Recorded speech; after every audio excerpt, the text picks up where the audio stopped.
L'Apocalypse d'Abraham. L'Apocalypse d'Abraham nous a été conservé dans une version slave insérée dans diverses palayas. Le texte slave n'est pas original, il n'est que la traduction d'une version grecque faite elle-même sur un texte hébreu. Ici où la transparaît encore l'original sémitique.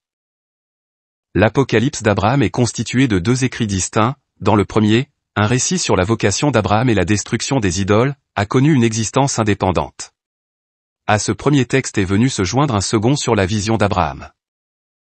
Parmi les 14 manuscrits que nous avons utilisés, 8 donnent le texte complet et 3 ne représentent que la première partie. 2 autres manuscrits donnent le texte des chapitres 7i à 8i. Les manuscrits sont à dater du XIVe siècle pour les plus anciens, jusqu'à la fin du XVe siècle ou au début du XVIe siècle pour les plus tardifs. Parmi eux, le Codex Sylvester a une haute autorité particulière et se trouve à la base de l'édition que nous avons établie naguère.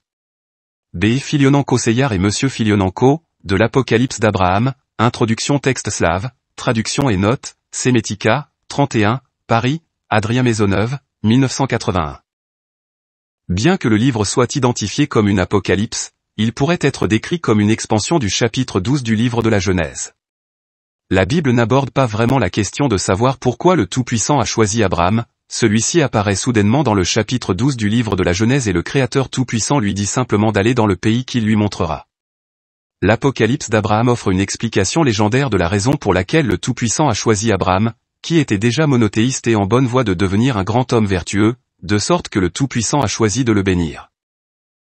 Le livre de l'Apocalypse d'Abraham, fils de Térak, fils de Nachor, fils de Serug, fils de Roug, Redeux, fils d'Arpachshad, fils de Sem, fils de Noé, fils de Lémec, fils de Metuskéla, fils d'Énoch, fils de Jéred, Arad. La conversion d'Abraham de l'idolâtrie. Abraham et l'idole Marumat. Chapitre 1. Le jour où je gardais les dieux de mon père Térak et les dieux de mon frère Nachor, pendant que je testais, pour découvrir, quel Dieu est en vérité le plus fort? Moi, alors, Abraham, à l'époque où vint mon tour d'achever les services du sacrifice de mon père Térak à ses dieux de bois, de pierre, d'or, d'argent, de cuivre et de fer, étant entré dans leur temple pour le service, j'ai trouvé un dieu nommé Marumat, sculpté dans la pierre, qui était tombé aux pieds du dieu de fer Nakin. Et il arriva que lorsque je l'ai vu, mon cœur fut perplexe et j'ai pensé dans mon esprit que moi, Abraham, je ne pouvais pas tout seul le remettre à sa place, parce qu'il était lourd, et sculpté dans une grosse pierre. Mais je suis allé le dire à mon père, qui est venu avec moi. Et quand tous les deux nous l'avons soulevé pour le remettre à sa place, sa tête est tombée, au moment même où je le tenais. Et quand mon père vit que la tête de son dieu Marumat était tombée, il me dit, Abraham. Je dis, me voici. Et il me dit, va chercher les haches et les scies dans la maison. Et je les lui ai apportées de la maison. Alors il sculpta un autre Marumat sans tête dans une autre pierre. Puis, il brisa la tête qui était tombée du premier Marumat ainsi que tout le reste de Marumat. Abraham vend des idoles à des marchands syriens. Chapitre 2. Il fit 5 autres dieux et ensuite il me les donna et m'ordonna de les vendre à l'extérieur sur la route de la ville. Je sais la l'âne de mon père, les chargea dessus et sortit les vendre sur le bord de la route. Et voici que des marchands de Fandana de Syrie venaient avec des chameaux, en route pour l'Égypte pour acheter du coconyl du Nil. Je leur posai une question et ils me répondirent. Pendant qu'on marchait, je conversais avec eux. L'un de leurs chameaux cria. L'âne prit peur, s'enfuit et renversa les dieux. 3 d'entre eux furent écrasés et 2 restèrent intacts. Et il arriva que lorsque les Syriens virent que j'avais des dieux, ils me dirent, pourquoi ne nous as-tu pas dit que tu as des dieux? Nous les aurons achetés avant que l'âne entende la voix du chameau et tu n'auras eu aucune perte. Donne-nous au moins les dieux qui restent et nous te donnerons un prix convenable pour le reste. J'étais affligé dans mon cœur à cause de la façon dont je ramenais de l'argent à mon père. Alors, j'ai jeté les 3 dieux, brisés dans les eaux de la rivière Gur, qui se trouvait à cet endroit. Ils coulèrent dans les profondeurs de la rivière Gur et n'étaient plus. Doutes intérieurs d'Abraham. Chapitre 3. Alors que je marchais encore sur la route, mon cœur fut perturbé et mon esprit distrait. Je me suis dit dans mon cœur, quelle est cette activité injuste que mon père fait? N'est-ce pas plutôt lui qui est Dieu pour ses dieux, parce qu'il les a sculptés de sa propre planification et de son habileté? Il devrait plutôt honorer mon père parce qu'ils sont son œuvre. Mais quelle est cette substance de mon père dans ses œuvres? Voici, Marumat tomba et ne put se tenir debout dans son sanctuaire, et moi non plus je ne pus le soulever jusqu'à ce que mon père vienne et nous l'avons relevé. Malgré cela, nous n'avons pas pu le faire, et sa tête qui tomba de lui, fut mise sur la pierre d'un autre dieu, qu'il avait fait sans tête. Et les 5 autres dieux qui se brisèrent, en tombant, de l'âne, n'ont pas pu se sauver ou frapper l'âne parce qu'il les avait écrasés, et leurs brisures ne sont pas sorties de la rivière. Et je dis dans mon cœur, s'il en est ainsi, comment le dieu de mon père Marumat, dont la tête est sculptée dans une autre pierre et qui est fabriquée dans une autre pierre, peut-il sauver un homme, ou entendre la prière d'un homme, ou lui donner quelques présents? Colère de Térakh. Chapitre 4. Pendant que je réfléchissais sur cela, je suis arrivé chez mon père. J'ai abreuvé l'âne et lui ai donné du foin. Puis je sortis l'argent et le plaça dans la main de mon père Térakh. Quand il le vit, il se réjouit, et dit, tu es béni. Abraham, par le Dieu de mes dieux, puisque tu m'as apporté le prix des dieux, de sorte que mon travail n'a pas été en vain. Je lui répondis en disant, écoute, père Térakh. Les dieux bénissent en toi, car tu es un Dieu pour eux, puisque tu les as fabriqués, ainsi leur bénédiction est perdition et leur puissance est vaine. Ils n'ont pas pu s'aider eux-mêmes, comment alors peuvent-ils m'aider ou me bénir? Par mon bon sens, j'ai été bon pour toi dans cette transaction, et je t'ai apporté l'argent pour les dieux qui furent brisés. Quand il entendit mon discours, il se mit furieusement en colère contre moi, parce que j'avais prononcé des paroles dures contre ces dieux. L'idole Bariza est la proie des flammes. Chapitre 5. Après avoir médité sur la colère de mon père, je suis sorti. Après ma sortie, il m'appela en disant, Abraham. Et je dis, me voici. Et il dit, lève-toi, ramasse des copeaux de bois, car avant ton arrivée, je fabriquais des dieux avec du bois de sapin et préparais avec eux à manger pour mon repas de midi. Il arriva que lorsque je choisissais les copeaux de bois, j'ai trouvé parmi eux un petit dieu qui pouvait tenir dans ma main gauche. Sur son front était écrit Dieu Bariza. Je n'ai pas informé mon père que j'avais trouvé le dieu de bois Bariza sous les copeaux. Après avoir mis les fritures sur le feu afin de préparer le repas de mon père, et avant de sortir me renseigner sur la nourriture, je mis Bariza près des braises du feu en lui disant d'un ton menaçant, Bariza, veille à ce que le feu ne s'éteigne pas avant que je revienne. Si le feu s'éteint, souffle dessus pour qu'il s'embrase. Puis je suis sorti après avoir donné mon ordre. À mon retour, j'ai trouvé Bariza renversé sur son dos, les pieds enveloppés de feu et brûlant férocement. Quand je l'ai vu, je me suis moqué en disant, Bariza, vraiment tu sais allumer un feu et cuisiner de la nourriture. Alors que je riais, je vis qu'il avait lentement brûlé dans le feu et devint des cendres. J'ai ensuite apporté à mon père son repas, et je lui ai donné du vin et du lait.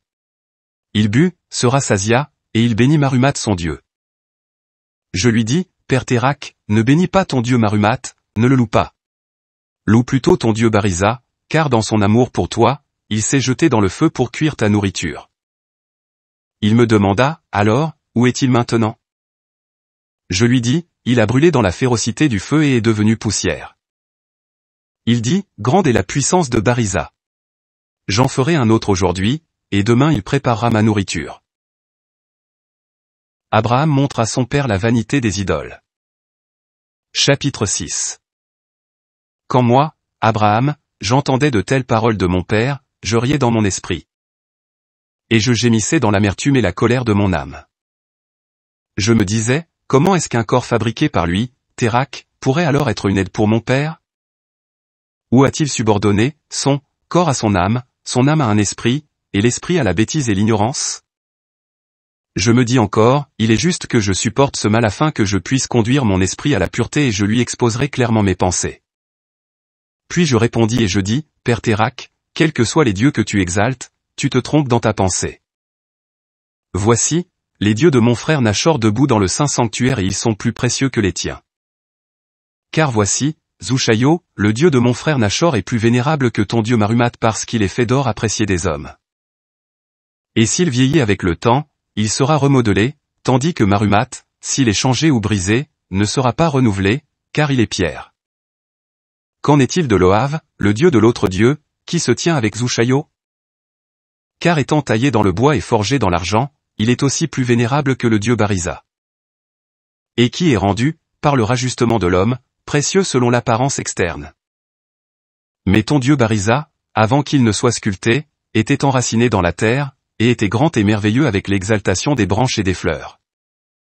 Tu l'as sculpté avec une hache, et par ton habileté il a été fait un Dieu. Et voici que déjà il est asséché et sa masse dépérit. Il est tombé de la hauteur au sol, il est passé de la grandeur à la petitesse, et la prestance de son aspect a disparu. Il a lui-même été brûlé par le feu et il est devenu cendre et maintenant il n'est plus. Et maintenant tu dis, laisse-moi en faire un autre et demain il cuisinera mon repas? Or il a péri dans une destruction totale. Chapitre 7. Voici, le feu est plus digne d'honneur que tout ce qui s'est formé, parce que même ce qui n'est pas soumis lui est soumis, et les choses facilement périssables sont ridiculisées par ses flammes. Et l'eau est encore plus digne d'honneur, parce qu'elle vainc le feu et rassasie la terre. Mais les eaux sont plus honorables que le feu, car elles triomphent du feu et adoucissent la terre. Mais même elles, les eaux, je ne les appelle pas Dieu, parce qu'elles sont soumises à la terre sous laquelle l'eau s'incline. J'appelle la terre beaucoup plus digne d'honneur, parce qu'elle domine la nature et la plénitude de l'eau. Mais même elle, la terre, je ne l'appelle pas Dieu, parce que elle aussi est desséchée par le soleil, et est attribuée à l'homme pour être cultivée. J'appelle le soleil plus digne d'honneur que la terre, parce que ses rayons illuminent le monde entier et les différentes atmosphères. Mais même lui je ne l'appelle pas Dieu, parce que la nuit et par les nuages son cours est obscurci. Je n'appelle pas non plus la lune ou les étoiles Dieu, car elles aussi, en leur saison, obscurcissent leur lumière la nuit. Écoute, Térak, mon père, car je te ferai connaître le Tout-Puissant qui a tout fait, et non ceux que nous considérons comme des dieux. Qui est-il donc? Ou qu'est-ce qu'il est? Qui a cramoisi les cieux, et rendu le soleil d'or? Qui a rendu la lune resplendissante, et avec elle les étoiles? Qui a desséché la terre au milieu des nombreuses eaux? Qui t'a créé toi-même au milieu de toutes ces choses et qui m'a sollicité dans la perplexité de mes pensées? Mais que le Tout-Puissant se révèle à nous par lui-même. La maison de Térak brûlée par un feu céleste. Chapitre 8.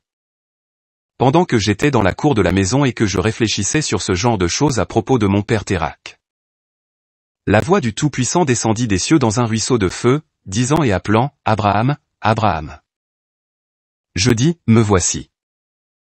Il dit, tu cherches le Tout-Puissant des dieux, le Créateur, dans la compréhension de ton cœur. Je suis lui. Maintenant sors de la maison de Térak, ton père, afin que toi aussi tu ne sois pas détruit dans les péchés de la maison de ton père. Il arriva que, un jour à l'extérieur de l'entrée de la cour, le bruit d'un grand tonnerre retentit et brûla lui, Térak, et sa maison et tout ce qu'il y avait dans sa maison, jusqu'à 40 coudées sous terre. Abraham reçoit l'ordre d'offrir un sacrifice au Tout-Puissant. Chapitre 9. Une voix m'appela 2 fois en disant, Abraham. Abraham. Je répondis, me voici. Et il dit, me voici, ne crains pas car je suis avec toi.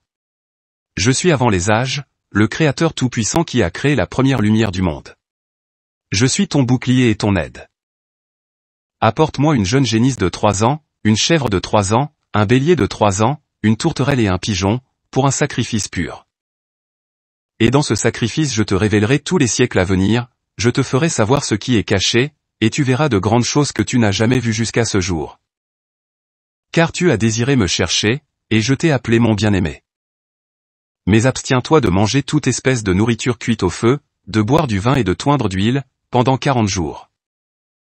Ensuite tu me présenteras le sacrifice que je t'ai demandé, sur une haute montagne au lieu que je vais te montrer.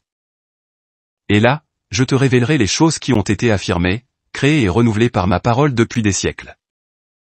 Par eux je t'annoncerai ce qui arrivera à ceux qui dans la race humaine, ont fait soit des choses indignes, soit des choses justes. Jaouel envoyé par le Tout-Puissant auprès d'Abraham. Chapitre 10. Et il arriva que lorsque j'entendis la voix de celui qui me parlait ainsi, j'ai regardé ici et là. Voici qu'il n'y avait pas de souffle d'homme. Mon esprit fut effrayé, et mon âme parut comme retirée de moi. Je suis tombé comme une pierre la face contre terre, car je n'avais plus de force pour me tenir debout. Et tandis que je gisais ainsi le visage à terre, j'entendis la voix du Saint qui disait, Va, Jaouel, et par mon ineffable nom, relève-moi cet homme et fortifie-le, afin qu'il se remette de son tremblement. Et l'ange qu'il m'avait envoyé et qui avait la ressemblance d'un homme, vint à moi.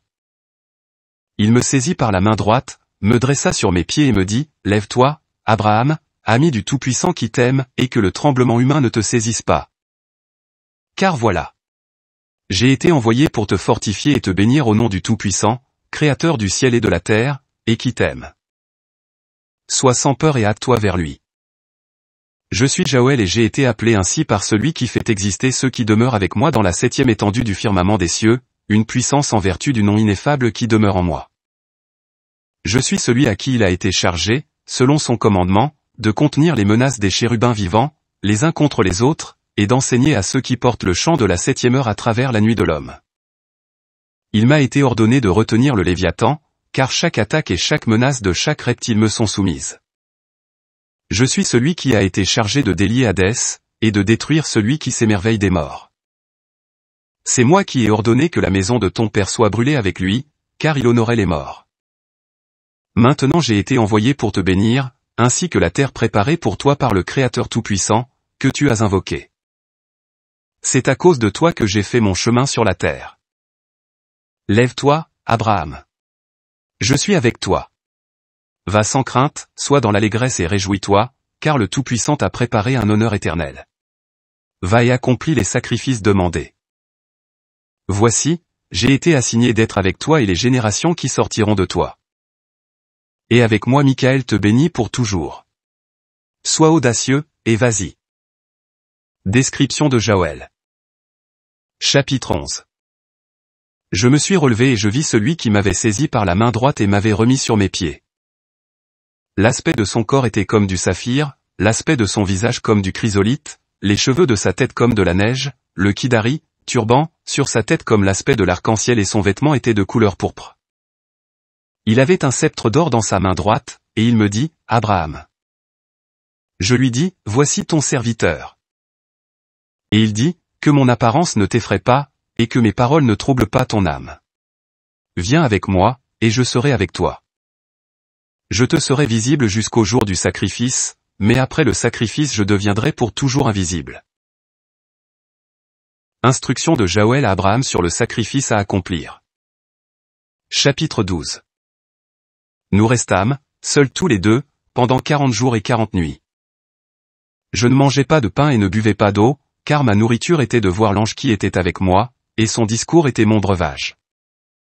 Nous arrivâmes à la montagne du Tout-Puissant, la glorieuse montagne d'Horeb. Et je dis à l'ange, chantre du Tout-Puissant, voici, je n'ai pas de sacrifice avec moi, et je ne connais pas non plus le lieu d'un autel sur la montagne, alors comment ferai-je le sacrifice? Il me dit, regarde derrière toi. Et quand j'ai regardé derrière moi, voici que tous les animaux prescrits nous suivaient, le veau, la chèvre, le bélier, la tourterelle et le pigeon. L'ange me dit, Abraham. Je répondis, me voici. Et il me dit, fais l'abattage de tous ces animaux, et divise-les en deux. Mais ne divise pas les oiseaux en morceaux. Donne-les à ceux que je te montrerai et qui se tiennent debout à côté de toi, car ceux-là sont l'autel sur la montagne, pour offrir un sacrifice au Tout-Puissant. Donne-moi la tourterelle et le pigeon car je m'élèverai sur les ailes des oiseaux afin de te montrer ce qui est dans les cieux, sur la terre et dans la mer, dans l'abîme, dans les profondeurs inférieures, dans le jardin d'Éden et dans ses fleuves, et dans la plénitude de l'univers. Et tu contempleras toutes ces choses. Abraham et Azazel. Chapitre 13. Je fis tout selon l'ordre de l'ange, et j'ai donné aux anges qui étaient venus à nous, les parties divisées des animaux. L'ange Jaouel prit les deux oiseaux. Puis j'ai attendu jusqu'au sacrifice du soir. Un oiseau impur s'envola sur les carcasses, et je les chassai. Et l'oiseau impur me parla en disant, Abraham, que fais-tu sur ces hauteurs saintes, où personne ne mange ni ne boit, et où il n'y a pas sur elles la nourriture des hommes? Ces êtres célestes consument tout par le feu, et ils te consumeront. Quitte l'homme qui est avec toi et fuis. Car si tu montes sur les hauteurs, ils te détruiront. Il arriva que lorsque je vis l'oiseau parler, je dis à l'ange, qu'est-ce que c'est, mon Seigneur? Et il dit, c'est l'impiété, c'est Azazel. Et il lui dit, honte à toi, Azazel. Car la part d'Abraham est dans les cieux, et la tienne est sur la terre, parce que tu as choisi et aimé cela comme demeure de ton impureté. C'est pourquoi le Créateur Tout-Puissant t'a fait habiter sur la terre, épare-toi tout mauvais esprit de mensonge. À travers toi sont la colère et les épreuves pour les générations d'hommes impies. Car le Très-Haut, le Créateur Tout-Puissant, n'a pas permis que les corps des justes soient entre tes mains, afin que la vie des justes soit assurée et la destruction des impies soit affirmée. Écoute cela, et va loin de moi avec honte. Car il ne t'a pas été donné la permission de jouer le tentateur à l'égard des justes. Éloigne-toi de cet homme. Tu ne peux pas l'égarer car il est un ennemi pour toi et pour ceux qui te suivent, et aiment ce que tu désires. Car voici, le vêtement céleste qui jadis était le tien lui a été réservé, et la mort qui était sur lui s'est étendue sur toi. Chapitre 14. L'ange dit, Abraham. Je répondis, me voici, ton serviteur. Et il dit, sache désormais que le Tout-Puissant que tu as aimé t'a choisi. Sois courageux et utilise avec autorité tout ce que j'ai ordonné contre celui qui insulte la justice. Ne pourrais-je pas injurier celui qui a répandu sur la terre les secrets du ciel et qui a pris conseil contre le Tout-Puissant? Dis-lui, charbon brûlant de la fournaise de la terre. Va-t'en, Azazel, dans les parties inaccessibles de la terre. Ton héritage sera sur ceux qui sont avec toi, avec les étoiles et avec les hommes nés des nuées, dont tu es la portion et qui existent à travers ton être. La malveillance est pour toi un acte pieux. Par conséquent, sur le compte de ta perdition, éloigne-toi de moi. Je prononça les paroles que l'ange m'avait enseignées. Il dit, Abraham. Je dis, me voici, ton serviteur. Alors l'ange me dit, ne lui réponds plus. Et il me parla une seconde fois disant, désormais, quoi qu'il te dise, ne lui réponds plus, afin qu'il n'ait pas libre accès à toi. Parce que le Créateur Tout-Puissant lui a donné l'influence et la volonté à cet égard. Ne lui réponds plus. Je fis ce que l'ange m'avait ordonné, et peu importe ce qu'il me dit, je ne lui ai plus répondu. Ascension d'Abraham et de l'ange. Chapitre 15. Lorsque le soleil se coucha, voici, la fumée devint semblable à celle d'une fournaise. Et les anges qui avaient les parties divisées du sacrifice montèrent du haut de la fournaise fumante. L'ange me prit de sa main droite et me plaça sur l'aile droite du pigeon et lui-même se plaça sur l'aile gauche de la tourterelle, les deux, qui n'avaient été ni abattus ni divisés. Et il m'emmena jusqu'aux confins du feu flamboyant. Nous montâmes vers les cieux au-dessus du firmament, transportés par plusieurs vents.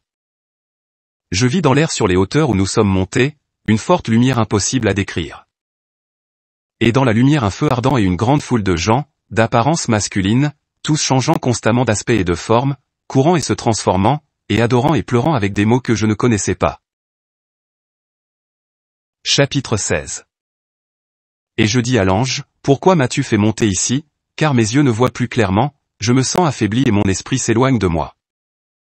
Il me dit, reste près de moi, et n'aie pas peur, car celui que tu ne peux voir vient maintenant vers nous avec une grande voix de sainteté, c'est le Tout-Puissant qui t'a aimé. Mais tu ne peux pas le voir toi-même. Ne laisse pas ton esprit s'évanouir à cause du chorus de ceux qui crient, car je suis avec toi pour te fortifier. Abraham, instruit par l'ange, prononce le cantique céleste et prie pour le discernement. Chapitre 17. Et pendant qu'il parlait ainsi, un feu vint vers nous et nous entoura. Il y avait une voix dans le feu semblable au bruit d'une multitude d'eau, comme le bruit tumultueux de la mer en mouvement. L'ange qui était avec moi baissa la tête et se prosterna.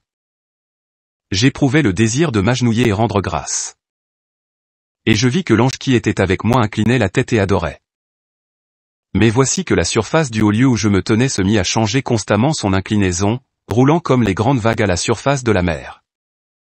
L'ange me dit, Abraham rend grâce, en prononçant le cantique que je vais maintenant t'enseigner.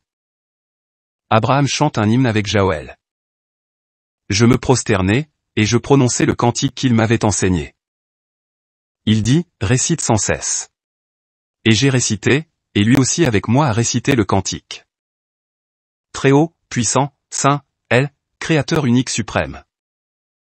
Toi qui es originaire de toi-même, incorruptible, sans tache, incréé, immaculé, immortel, auto-complété, auto-illuminant, sans père, sans mère, sans orgueil, exalté, et enflammé.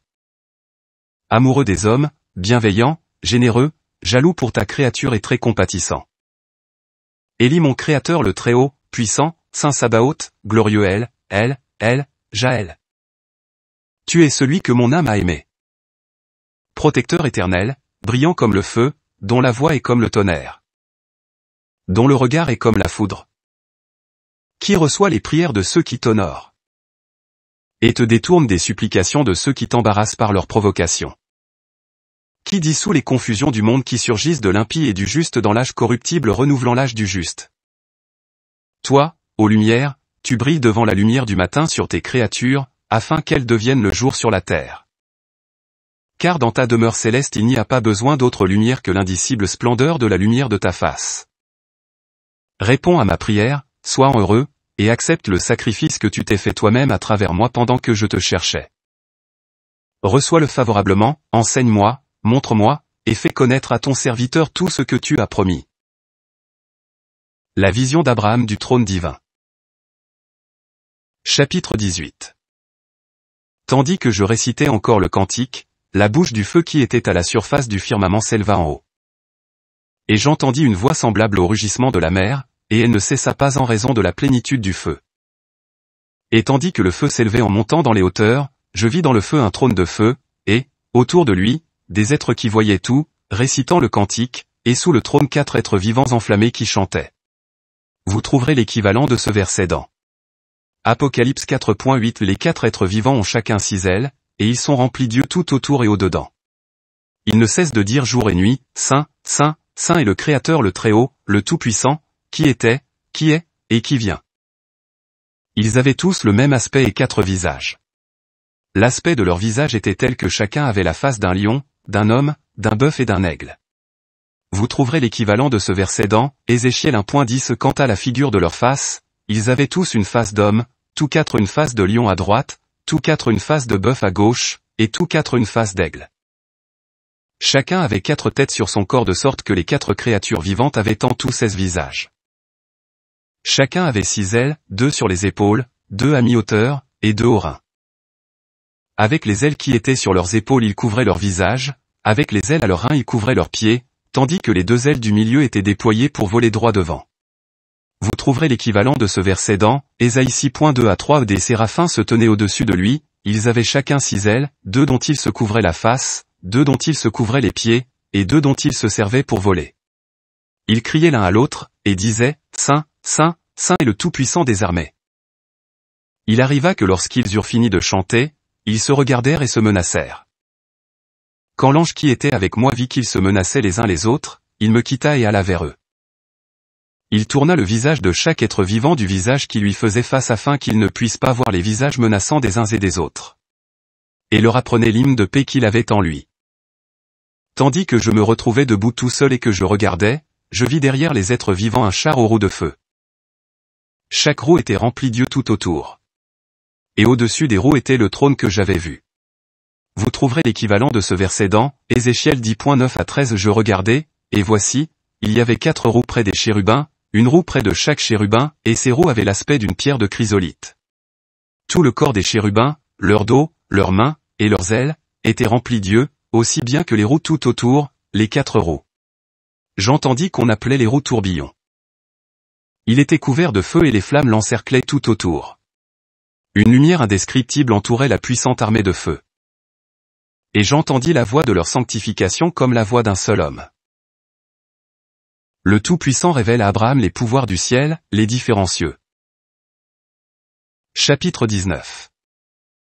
Une voix me vint du milieu du feu, disant, Abraham, Abraham. Je dis, me voici. Et il dit, considère les étendues qui sont sous le firmament sur lequel tu es, maintenant, placé, et vois comment sur aucune étendue il n'y a d'autre que celui que tu as cherché, et qui t'a aimé. Comme il parlait encore, les étendues s'ouvrirent, et il y avait en dessous de moi les cieux. Je vis au 7e ciel sur lequel je me tenais, un feu étendu, la lumière qui est le trésor de la vie, la rosée avec laquelle le Tout-Puissant réveillera les morts, les esprits des justes défunts, les esprits des âmes qui ne sont pas encore nées, le jugement et la justice, la paix et la bénédiction, une multitude d'anges et d'êtres vivants, et la puissance de la gloire invisible qui était assise au-dessus des créatures vivantes, mais je n'y ai vu aucun autre être. Je regardai en bas de la montagne sur laquelle je me tenais jusqu'au 6e ciel, et là je vis une multitude d'anges spirituels, incorporels, dont le devoir était d'exécuter les commandements des anges de feu qui étaient au 7e ciel. Et voici, au 6e ciel, il n'y avait pas d'autre puissance d'aucune forme, sauf les anges spirituels purs. Il ordonna que le 6e ciel fût ôté de ma vue, et je vis là, au 5e ciel, les puissances des étoiles qui exécutent les ordres qui leur sont imposés, et les éléments de la terre qui leur obéissent. Promesse faite à Abraham. Chapitre 20. Le Créateur, le Tout-Puissant me dit, Abraham. Abraham. Je dis, me voici. Il dit, regarde d'en haut les étoiles qui sont en dessous de toi, compte-les pour moi, et fais-moi connaître leur nombre. Je dis, comment pourrais-je? Car je ne suis qu'un homme fait de la poussière de la terre. Et il me dit, comme le nombre des étoiles et leur puissance, ainsi je ferai de ta postérité une nation et un peuple mis à part pour moi comme héritage, distinct de celui d'Azazel. Néanmoins j'ai inclus Azazel dans ma maison. Je dis, ô Créateur tout-puissant. Que ton serviteur parle devant toi, et que ta colère ne s'enflamme pas contre ton élu. Car voici avant que je ne monte ici, Azazel a parlé contre moi. Comment alors, puisqu'il n'est pas maintenant devant toi, peux-tu t'établir avec lui? Une vision du péché et du paradis, le miroir du monde. Chapitre 21. Il me dit, regarde le firmament sous tes pieds et comprends la création représentée et préfigurée dans cette étendue, les créatures qui y existent, et les âges qui y sont préparés. J'ai regardé sous le firmament à mes pieds et j'y vis la ressemblance du ciel et les choses qui s'y trouvaient. La terre et ses fruits, ce qui se meut sur elle et ses êtres animés, son armée d'hommes et l'impiété de leurs âmes, les actions des justes et leurs témoignages, la poursuite de leurs œuvres, l'abîme et ses tourments, les profondeurs inférieures et, la perdition en elles. Je vis la mer et ses îles, la faune abyssale et les cétacés, le Léviathan, son royaume, son lit et ses repères, le monde qui s'étend sur lui, ses mouvements et la destruction qu'il cause dans le monde. Je vis les rivières, leur cours supérieur et leur cercle. Je vis le jardin d'Éden et ses fruits, la source et le fleuve qui en jaillit, ses arbres et leur floraison produisant des fruits, et ceux qui y font justice, leur nourriture et leur repos. Et je vis une grande multitude d'hommes, de femmes et d'enfants, la moitié d'entre eux du côté droit de la vision, et l'autre moitié du côté gauche de la vision. La chute de l'homme et sa suite. Chapitre 22. Et je dis, ô Créateur, Tout-Puissant. Quelle est cette illustration et cette image de la création? Et il me dit, c'est ma volonté concernant ce qui existe dans le divin conseil du monde car cela a paru agréable à mes yeux. Puis, je leur ai donné un ordre par ma parole et ils sont venus à l'existence. Ainsi, il arriva que tout ce que j'avais décidé d'être était déjà prévu à l'avance dans cette illustration devant toi et toute chose s'est tenue devant moi avant qu'elle ne soit créée, telle que tu l'as vue. Je dis, ô souverain, tout-puissant et éternel. Pourquoi les gens dans cette illustration sont-ils les uns d'un côté et les autres d'un autre côté? Et il me dit, ceux qui sont du côté gauche sont une multitude de tribus qui ont existé auparavant avant toi. Après toi certaines seront destinées au jugement et à la restauration, d'autres à la vengeance et la perdition à la fin des temps.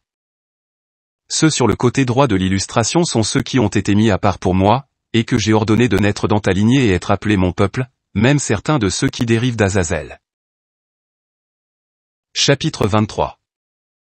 Maintenant, regarde à nouveau l'illustration. Et vois qui est celui qui a séduit Ève, et quel est le fruit de l'arbre, et tu sauras ce qui doit être, et comment ce sera pour ta semence parmi le peuple dans les derniers jours. Je te ferai connaître ce que tu ne peux pas comprendre, parce que tu as été agréable à mes yeux, et je te ferai savoir ce qui est dans mon cœur. J'ai regardé l'illustration, et mes yeux coururent vers le côté du jardin d'Éden. Et je vis un homme de très grande taille, haute stature, et terrible en largeur, incomparable en aspect, enlacé avec une femme qui était aussi égale à l'homme en aspect et en taille. Il se tenait sous un arbre du jardin d'Éden, et le fruit de cet arbre était comme une grappe de raisin de la vigne. Et se tenant derrière l'arbre était celui qui avait l'aspect d'un serpent ayant des mains et des pieds comme ceux d'un homme, et des ailes sur son dos, 6 paires d'ailes, de sorte qu'il y avait 6 ailes à droite et 6 à gauche. Il tenait le fruit de l'arbre et le nourrissait aux deux que je voyais enlacés l'un contre l'autre. Je dis, Créateur tout-puissant, qui sont ceux qui sont enlacés l'un avec l'autre, qui est celui entre eux, et quel est le fruit qu'ils mangent? Il dit. C'est le monde des hommes, lui c'est Adam et ses pensées sur terre, elle c'est Ève. Et celui qui est entre eux et l'impiété et leur commencement sur le chemin de la perdition, c'est Azazel lui-même. Je dis, ô Créateur tout-puissant, pourquoi alors lui as-tu accordé une telle domination qu'à travers ses œuvres il pourrait détruire les générations d'hommes dans leurs œuvres sur la terre? Et il me dit, écoute, Abraham, j'ai donné la domination à ceux qui désirent le mal, et aussi à tous ceux que j'ai haïs lorsqu'ils font le mal. Et il, Azazel, devait être aimé par eux. Ô Créateur, puissant. Pourquoi t'a-t-il plu de faire en sorte que le mal soit désiré dans le cœur des hommes, puisque tu es en effet irrité par ce qui a été voulu par toi, par celui qui fait ce qui n'est pas profitable dans ton conseil? Chapitre 24. Il me dit, je suis irrité par l'humanité à cause de toi, et pour le compte de ceux de ta descendance qui seront mis à part après toi. Dans l'illustration tu verras le lourd fardeau qui leur incombe, ensuite je te révélerai ce qui sera dans les derniers jours. Maintenant regarde tout ce qu'il y a dans l'illustration. J'ai regardé et je vis là les créatures qui m'étaient précédemment apparues dans la création. Je vis pour ainsi dire, Adam et Ève qui étaient avec lui, Azazel. Et avec eux, je vis l'adversaire rusé, ainsi que Caïn qui avait été conduit à enfreindre la loi, à travers les incitations de l'adversaire. Je vis l'assassiner Abel, et la destruction que le hors-la-loi avait apportée et causée sur lui. Je vis l'impureté et ceux qui le désiraient, sa souillure et leurs ailes, et le feu de leur corruption dans les profondeurs inférieures de la terre. Et je vis, au jugement de la grande assise, la rapinerie et ceux qui s'empressaient de la poursuivre, et l'arrangement de leur châtiment. Je vis là des hommes nus front contre le front, leur honte et le mal qu'ils avaient fait l'un contre l'autre, et leur rétribution. Je vis le désir, et dans sa main était la tête de toutes sortes d'anarchie, et son tourment et sa dispersion destinés à la destruction. Chapitre 25. Je vis là l'image de l'idole de la jalousie, taillée dans le bois comme mon père avait l'habitude de faire, et son corps était de cuivre étincelant qui couvrait le bois. Devant elle, je vis un homme qui adorait l'idole, et devant lui il y avait un autel. Sur l'autel un garçon immolé en présence de l'idole. Je lui dis, quelle est cette idole, et quel est l'autel, et qui est celui qui est sacrifié, et qui est le sacrificateur? Et quel est ce grand temple que je vois, qui est beau dans l'art, et dont la beauté est semblable à la gloire qui repose sous ton trône? Il dit, écoute, Abraham. Ce que tu vois, le temple, l'autel et la beauté, c'est l'image que je me suis faite du sacerdoce de mon nom glorieux, et dans lequel résident toutes les prières de l'homme, l'ascension des rois et des prophètes, et tous les sacrifices que j'ordonne de m'offrir parmi mon peuple qui sortira de ta génération. L'idole que tu as vue est l'image de la jalousie, ma colère, érigée par certains de ceux qui sortiront de tes propres reins dans les jours ultérieurs. Mais l'homme que tu as vu en train de sacrifier, c'est celui qui incite à des sacrifices meurtriers et qui m'irrite, et le sacrifice, c'est la mise à mort de ceux qui sont pour moi le témoignage du jugement dernier, et dont le sort a été fixé dès le commencement de la création. Pourquoi le péché est permis? Chapitre 26. Je dis, Créateur, Tout-Puissant. Pourquoi as-tu établi qu'il en soit ainsi, et maintenant tu en fais témoignage de cela? Il me dit, écoute, Abraham, et comprends ce que je vais t'expliquer, mais réponds d'abord à ce que je te demande. Pourquoi ton père Térakh n'a-t-il pas écouté ta voix, et abandonné ses pratiques idolâtres au point qu'il fut frappé, et toute sa maison avec lui? Je dis, Créateur, Tout-Puissant, sûrement parce qu'il ne lui a pas plu de m'obéir, et que je n'ai pas non plus choisi de suivre ses œuvres. Il me dit, Abraham, tout comme la volonté de ton père est en lui, et ta propre volonté est en toi, ainsi le conseil de ma volonté est aussi en moi. Et elle est prête pour les jours à venir, avant même que tu n'en aies connaissance ou que tu puisses voir de tes yeux quel en sera son avenir. Regarde à nouveau dans l'illustration, et vois comment ce sera pour ta descendance. Une vision du jugement et du salut. Chapitre 27. J'ai regardé, et voici, je vis que l'illustration se mouvait. Et sur le côté gauche une foule d'impies émergea et ils pillaient et capturaient les hommes, les femmes, et les enfants qui étaient du côté droit. Ils tuaient les uns, et gardaient les autres comme esclaves. Je vis les impies courir vers eux par 4 ouvertures, ils brûlèrent le temple par le feu, et les choses saintes qui y étaient furent toutes pillées. Et je dis, ô Tout-Puissant. Voici que le peuple qui sortira de moi, et que tu as accepté, sont pillés par ces hommes impies. Certains sont tués, tandis que d'autres sont pris captifs comme esclaves, et ils ont brûlé le temple avec le feu, et les belles choses qui sont en lui sont volées et détruites. Créateur, Tout-Puissant. Pourquoi as-tu affligé mon cœur et pourquoi sera-t-il ainsi? Il me dit, écoute, Abraham, tout ce que tu as vu arrivera à cause de ta postérité qui me provoquera, continuellement, à cause de la statue d'idole que tu as vue dans la représentation et du sacrifice humain qui était dépeint dans le temple de jalousie. Tout ce que tu as vu sera ainsi.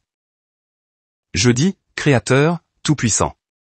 Que l'illustration de ceux qui font les mauvaises œuvres dans l'impiété passe maintenant, et qu'on me montre plutôt ceux qui ont accompli les commandements, et les œuvres de justice, car en vérité tu en as le pouvoir. Il me dit, le temps des vertueux sera tout d'abord accompli par la sainteté émanant des rois et des chefs intègres que j'ai suscités initialement afin qu'ils puissent les gouverner dans le temps fixé. Mais sache que d'eux sortiront d'autres hommes qui ne se soucieront que de leurs propres intérêts, tels que je te l'ai annoncé et tu l'as vu. Combien de temps? Chapitre 28. Je répondis et je dis, Créateur Tout-Puissant, toi qui es sanctifié par ta puissance, sois miséricordieux dans ma demande, puisque c'est pour cela que tu m'as informé et que tu m'as montré. Puisque tu m'as fait monter à ta hauteur, informe-moi donc, ton bien-aimé, sur tout ce que je demande. Ce que j'ai vu sera-t-il leur sort pour longtemps? Il me montra une multitude de son peuple et me dit, à cause d'eux, à travers les 4 ouvertures que tu as vues, je serai irrité par eux, et en celle-ci s'accomplira ma rétribution à cause de leurs méfaits. Mais dans la 4e ouverture de 100 ans et 1 heure de l'âge s'accomplira le malheur parmi les impies, et également 1 heure de l'âge pour la miséricorde et l'honneur parmi mon peuple. Chapitre 29. Je dis, Tout-Puissant, Tout-Puissant. Combien de temps durera 1 heure de l'âge? Il dit, pour ce présent âge, j'avais décrété de laisser 12 ans dans cet âge d'impiété afin qu'il régisse les nations impies et ceux de ta postérité, mais jusqu'à la fin des temps, il en sera comme tu l'as vu. Calcule, et tu comprendras. Maintenant, regarde l'illustration en bas. Je regardais et je vis un homme sortir par la gauche, du côté de l'impiété. Puis du côté des impies sortait une grande foule d'hommes, de femmes et des enfants, et ils se prosternaient devant lui. Pendant que je regardais encore, ceux du côté droit sont sortis. Certains insultaient cet homme, certains le frappaient et d'autres l'adoraient. Et je vis que pendant qu'il l'adorait, Azazel s'approcha de lui, l'embrassa sur le visage puis se tint derrière lui. Je dis, ô Créateur, Tout-Puissant. Qui est cet homme insulté et battu, adoré par les nations impies et embrassé par Azazel? Il répondit et dit, écoute Abraham. L'homme que tu as vu insulté et battu et pourtant adoré par beaucoup, est le soulagement à accorder aux impies parmi les nations issues de toi. Mais dans la 12e année de l'âge de mon accomplissement, j'établirai cet homme issu de ta génération, que tu as vu apparaître parmi mon peuple. Celui-ci sera un exemple pour tous, et ceux que j'appellerai à moi suivront et se joindront à cet homme, même ceux qui s'étaient détournés. Concernant ceux qui émergent du côté gauche de l'image et l'adorent, le sens est ceci, plusieurs nations impies placeront leurs espérances en lui. Quant à ceux de ta postérité que tu as vus sur le côté droit, les uns l'insultant, les autres le frappant, et d'autres l'adorant, le sens est ceci, beaucoup d'entre eux seront offensés à cause de lui. Mais, afin d'abréger l'âge de l'impiété, il mettra à l'épreuve ceux qui l'ont adoré parmi tes descendants en cette 12e année de la fin. Avant que l'âge des justes ne commence à croître, mon jugement s'abattra sur les impies sans foi ni loi, qui ont agi méchamment envers le peuple de ta postérité qui m'a été réservé. En ces jours-là, je ferai venir sur toute la création terrestre 10 fléaux par le malheur et la maladie et les gémissements de l'amertume de leurs âmes. Je les ferai venir sur des générations d'hommes à cause de la colère et de la corruption de l'humanité, avec lesquels ils me provoquent. Et alors il restera des hommes justes de ta postérité au nombre que je garde secret, se hâtant dans la gloire de mon nom vers le lieu préparé d'avance pour eux, que tu as vu dévasté sur l'illustration. Ils vivront et seront affermis par des sacrifices et des dons de justice et de vérité dans l'âge des justes. Ils se réjouiront continuellement en moi, et ils détruiront ceux qui les ont détruits et insulteront ceux qui les ont insultés. Ils cracheront au visage de ceux qui les ont diffamés, et que je méprise, grand sera le tourment intérieur de ceux qui les ont opprimés avec méchanceté dans ce monde. Et eux, les justes, me verront comblés de joie, se réjouissant avec mon peuple, et accueillant ceux qui reviendront à moi en se repentant. Abraham, regarde ce que tu as vu, entends ce que tu as entendu, retiens ce que tu as connu, et va dans ton héritage. Voici, je suis avec toi pour toujours. Le châtiment des païens et le rassemblement d'Israël. Chapitre 30. Mais tandis qu'il parlait encore, je me suis retrouvé sur la terre. Et je dis, ô Créateur, Tout-Puissant, je ne suis plus dans la gloire dans laquelle je me trouvais lorsque j'étais en haut, et ce que mon âme désirait comprendre dans mon cœur, je ne le comprends pas. Et il me dit, ce qui est désiré dans ton cœur, je te le ferai savoir, dans la mesure où tu cherches à voir les 10 fléaux que j'ai prévus pour les païens, et que j'ai préparés d'avance au temps du passage à la 12e heure de la terre. Écoute ce que je te révèle, car il en sera ainsi. Le premier est une douloureuse détresse, le deuxième la dévastation de nombreuses villes. Le troisième la destruction et la pestilence des animaux, le quatrième la famine dans le monde entier et parmi ses habitants. Le cinquième la ruine de ceux qui gouvernent, la destruction par le tremblement de terre et la guerre, le sixième les déchaînements de la grêle et de la neige, le septième les bêtes sauvages seront leurs tombeaux. Le huitième la disette et la misère s'alterneront avec leur destruction. Le neuvième suppression par les armes et fuite dans la détresse, le 10e tonnerre et éclair et tremblement de terre destructeur. Chapitre 31. Alors je sonnerai de la trompette dans les airs, et j'enverrai mon élu, ayant en lui toute ma puissance, une seule mesure, et il rassemblera mon peuple méprisé parmi les nations. Ensuite je brûlerai par le feu ceux qui les ont insultés et qui ont dominé sur eux durant cet âge. Je livrerai au mépris du siècle à venir ceux qui m'ont ridiculisé. De plus, je les ai destinés à servir de nourriture au feu de l'Hadès et à une fuite incessante dans le monde souterrain, sous la terre, le corps rempli de vers. Et sur mon peuple, on verra la justice du Créateur, c'est-à-dire ceux qui ont choisi de faire ma volonté, et ceux qui ont ouvertement gardé mes commandements, car ils se réjouiront de la chute des hommes qui seront encore en vie, et qui auront suivi les idoles et leurs meurtres. Ceux-là se putréfieront dans le corps du ver maléfique Azazel, et ils seront brûlés par le feu de la langue d'Azazel. En effet, j'avais souhaité qu'il revienne à moi, qu'il n'ait pas aimé et vénéré la chose étrangère, et qu'il n'ait pas adhéré à celui à qui il n'avait pas été destiné, mais au contraire ils ont abandonné le Créateur Tout-Puissant. Chapitre 32. C'est pourquoi, écoute, Abraham, et comprends, voici que ta 7e génération partira avec toi, et ils iront dans un pays étranger, on les réduira à l'esclavage, on les maltraitera comme cela arrivera pendant une heure de l'âge de l'impiété, mais la nation qu'ils serviront, je la jugerai. Et le Tout-Puissant dit encore ceci, Abraham, as-tu entendu ce que je t'ai dit, à savoir ce que ta tribu rencontrera dans les derniers jours? Abraham, ayant entendu, accepta les paroles du Tout-Puissant dans son cœur.